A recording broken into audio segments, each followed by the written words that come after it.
అందరికీ నమస్కారం అండి. చాలా వేదికల మీద చాలాసార్లు మాట్లాడినా ఇవాళ ఈ వేదిక మీద మాట్లాడాలంటే నిజంగా భయంగా కూడా ఉంది. ఎందుకంటే వచ్చిన అందరూ కూడా మనస్సు విప్పి ఎంత ఆత్మీయంగా మాట్లాడారు, ఎంత అనుబంధంతో మాట్లాడు, ఎంత ప్రేమతో మాట్లాడారు. నన్ను చూస్తే ఒకళ్ళ నుంచి ఒకళ్ళు మాట్లాడేశారు. నేను ఇంతమంది ఎవరు చూస్తే అందరూ అద్భుతంగా మాట్లాడేశారు, నేను మాట్లాడగలనో లేదో అని భయం వేసింది. నిజంగా నాకు భయం వేసింది. అందులో రాజేంద్ర ప్రసాద్ వచ్చినప్పుడు మరీ భయం అయిపోయింది. గణేష్ చూస్తే దుమ్ము దులిపెళ్ళాడు. ఏదైనా అసలు అందరి అంటే మనందరితో ఒక స్కూల్ సార్. నిజంగా చెప్పాలంటే కుటుంబ కథా చిత్రాలు ఉండాలి, నీట్గా అందరూ చూసేటట్టు ఫ్యామిలీలో అందరూ కలిసిమెలిసి చూసే సినిమాలు చేయాలి, అనుకున్న టైం ప్రకారం ఫినిష్ చేయాలి, తక్కువ బడ్జెట్లో సినిమాలు చేసి లాభాలు వచ్చేటట్టుగా చూసుకోవాలి, అలాగే నిర్మాతని కాపాడేటట్టు నిర్మాతను నిలబడేటట్టుగా చేయాలి అని ఒక అద్భుతమైన భావంతో ఉన్నాం మనం అందరం కూడా. మరి రాజేంద్ర ప్రసాద్ గారు ఎన్ని సినిమాలు అలాంటివి చేశారో, ఎంత పెద్ద హిట్స్ చేశారో. చిన్న బడ్జెట్తో పెద్ద హిట్, పెద్ద సినిమా తీసి సూపర్ హిట్ అవ్వచ్చు, అది వేరు. ఒక చిన్న సినిమా తీసి ఆ సినిమా సూపర్ హిట్ అవటం అనేది గొప్ప విషయం. అలాంటి సంస్థలు బ్రహ్మాండమైంది. పోనీ ఏదో మాట్లాడదామని 4 పాయింట్లు దగ్గర పెట్టుకొని వచ్చా. ఏమో ఆ ఏబీలో మొత్తం చెప్పేశాడు అన్ని. ఇంతకుముందు మాట్లాడిన వాళ్ళందరూ అన్ని మాటలు తీశారు. స్నేహం గురించి మాట్లాడదాం అనుకున్నా.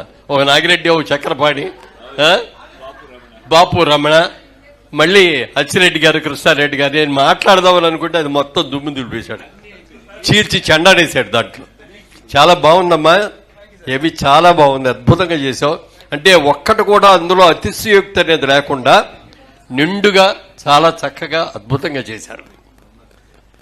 నిజంగా వీళ్ళిద్దరు స్నేహాన్ని మాత్రం మెచ్చుకోవాల్సిందే సార్. సినిమా ఇండస్ట్రీలో ఇద్దరు పార్ట్నర్స్ కలిపి సినిమా తీయటం అనేది కూడా ఎక్కడ జరగదంటే జరుగుతుంది కానీ నిలబడదు. ఓ సినిమా అయ్యాకో 4 సినిమాలు అయ్యాకో కష్టం అంతా నాది, డబ్బులన్నీ నాయి, పేరు అన్ని ఆయన కొట్టేస్తున్నాడు, హీరోయిన్ల పక్కన నుండి ఆయనే ఫోటోలు తీయించుకుంటున్నాడు, నన్ను అసలు లెక్క చేయట్లేదు, ఇలాంటివన్నీ చాలా వచ్చేస్తాయి, డిఫరెన్స్ ఆఫ్ ఒపీనియన్లు.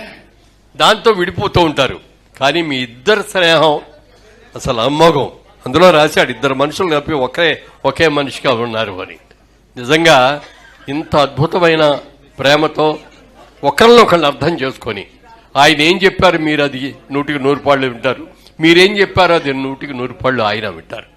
ఇలాంటి గొప్ప అండర్స్టాండింగ్ ఉంది కాబట్టే మీలో ఈ స్నేహం అనేది ఇన్నేళ్లు ఉండగలిగింది. ఆ స్నేహం ఎప్పటికీ కూడా కలకాలంగా ఉండాలని కోరుకున్నా. తర్వాత కృష్ణారెడ్డి గారిని చూస్తే నాకు చాలా ఈర్ష్యగా ఉంటుందండి. ఎందుకంటే చెప్పాల్సిందే, ఎప్పుడు చూసినా ట్రిమ్ముగా ఉంటాడు ఆయన. మంచి అదే అక్కడికే వస్తున్నా.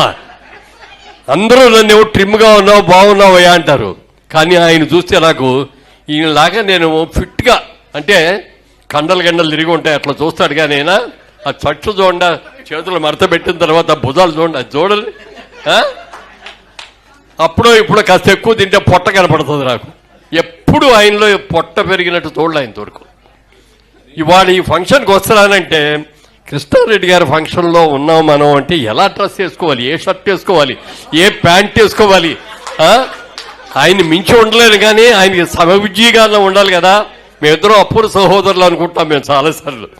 ఫంక్షన్కి వెళ్ళగానే ఆయన ఏం చొక్కా వేసుకున్నాడు, ఏం గెటప్లో ఉన్నాడు, ఏ షూ వేసాడు, మనం ఏం వేసుకోవాలి, ఇక్కడ దెబ్బతిన్నామా అని అనుకుంటూ ఉంటాం. చాలా సంతోషం అండి. వాళ్ళ నిజంగా మీకు ఎంతమంది ఆత్మీయులు ఉండటం చాలా గొప్ప విషయం. మీరు ఎన్ని కోట్లు సంపాదించారు అనేది ముఖ్యం కాదండి, ఎంతమందికి లైఫ్ ఇచ్చారు, ఎన్ని అద్భుతమైన చిత్రాలని నిర్మించారు, మీరు దర్శకత్వం వహించారు. ఆయన రాగానే ఆ పగడాల పడవ గుర్తుకొచ్చేది నాకు. మంచి పాటలు ఉన్నాయి. ఆ రోజున మాట్లాడిన దాంట్లో బిఎస్ రావు గారు మా ఫ్రెండ్ కూడా వచ్చి ఆయన కాళ్ళ దగ్గర నుంచి నాకు గ్రామ్ఫోన్ రికార్డు ఫోటో కూడా పంపించారు. అది మీకు కూడా పంపించారు. అద్భుతమైన పాటలు అన్నమాట. ఆ సినిమా రిలీజ్ కాకపోవటం వాళ్ళ దురదృష్టం, మన దురదృష్టం, మీ దురదృష్టం తెలియదు, కానీ ఒక మంచి సినిమాగా ఉండేది. ఏదైనా మళ్ళీ మా రాజేంద్ర ప్రసాద్ చెప్పేసి మీరు డైరెక్టర్గా అద్భుతంగా ఉంటారు, మీరు రండి. ఎందుకంటే దాసనారాయణరావు గారి తర్వాత మళ్ళీ అన్ని రంగాల్లోనూ ఇన్ని డిపార్ట్మెంట్స్లో యాక్ట్ చేయగలిగిన వ్యక్తి ఎవరు ఉండరు. అందాక దాసర్ గారు ఆ మాట అన్నప్పుడు నేను కూడా ఉన్నాను. నాకంటే నువ్వు ఒకటి ఎక్కువ అయ్యా, నేను అన్నీ చేశాను కానీ మ్యూజిక్ డైరెక్టర్ చేయలేదు, అది నువ్వు కూడా చేసావని. మీకు మ్యూజిక్ నాలెడ్జ్ చాలా ఎక్కువ. మీ సినిమాలన్నీ చూస్తూ ఉంటే, మీ సినిమాల పాటలన్నీ కూడా వింటూ ఉంటే ఎంత అవగాహన అండి. దర్శకుడికి ముఖ్యంగా కావాల్సింది screenplay, writing capacity, music, editing, ఇట్లన్నింటిలో కూడా మీరు సిద్ధహస్తుడు మీరు. కాబట్టి ఇన్ని హిట్ సినిమాలు తీయగలిగారు, ఇంతమంది ఆత్మీయుల్ని మీరు పెంచుకున్నారు.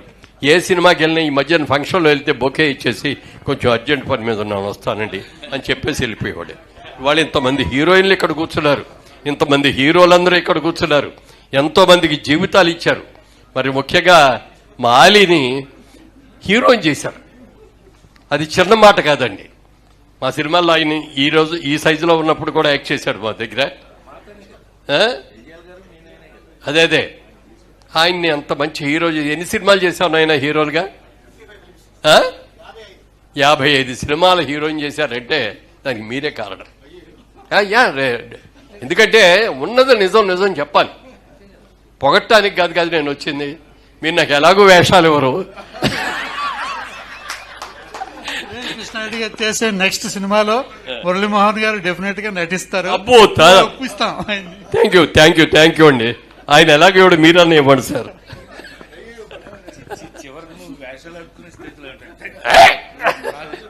అంటే అలా కాదు, లెవెల్లోకి ఇవ్వలు కాదు, ప్రేమ. సినిమాలో యాక్ట్ చేసిన తర్వాత ఇంకా లైఫ్ లాంగ్ సినిమాల్లోనే చెయ్యాలని ఆ తప్పన, మనందరికీ ఆ తప్పన. ఇవాళ డబ్బుల కోసం కాదు, ఒక మంచి క్యారెక్టర్ చేయాలి, ఒక మంచి డైరెక్టర్ దగ్గర చేయాలి. ఇప్పుడు ఎందుకంటే ఆయన భావాలు మా భావాలు చాలా దగ్గరగా ఉంటాయి. మేము తీసిన సినిమాలు, మా బ్యానర్లో మేము చేసిన సినిమాలు, మీ బ్యానర్లో మీరు చేసిన సినిమాలు చూస్తే చాలా దగ్గర సంబంధం ఉంటాయి. ఇవాళే వచ్చేటప్పుడు ఏదో చూస్తే కృష్ణారెడ్డి గారు హీరోయిన్లు ఎవరో కూడా పవిటి పక్క జారితో ఒప్పుకోడు అన్నాడు. నిజం కూడా అంతే. సంసారపక్షంగా ఉండాలి. కుటుంబంలో ఉన్న పెద్దలు, చిన్నలు, అక్క, తమ్ముడు, లేకపోతే అన్న, చెల్లెలు అందరు కలిసి కూర్చొని చూడాలి అంటే అంత నీట్గా చూస్తేనే చూస్తున్నారు. కాబట్టి నా స్కూల్ కూడా ఇదే రండి. ఎక్కడ కూడా సెక్స్ అప్పీల్ అనే దాన్ని మా దాంట్లో వచ్చేది కాదు. ఏ డైరెక్టర్ తీసినా కూడా, నేను డైరెక్ట్ చేయలేదు కానీ మా డైరెక్టర్లు వచ్చిన వాళ్ళందరూ కూడా మా బ్యానర్ గురించి తెలుసుకొని వాళ్ళు కూడా ఇక్కడ వద్దులే అని చేశారు. మీ స్నేహం చిరకాలం కలకాలం ఉండాలని మళ్ళీ మేమందరం మీ దగ్గరికి వచ్చి 100 సినిమాలు ఫంక్షన్ చేయడానికి రావాలని మనస్ఫూర్తిగా కోరుకుంటున్నాను. Good luck sir. God bless you. Thank you sir.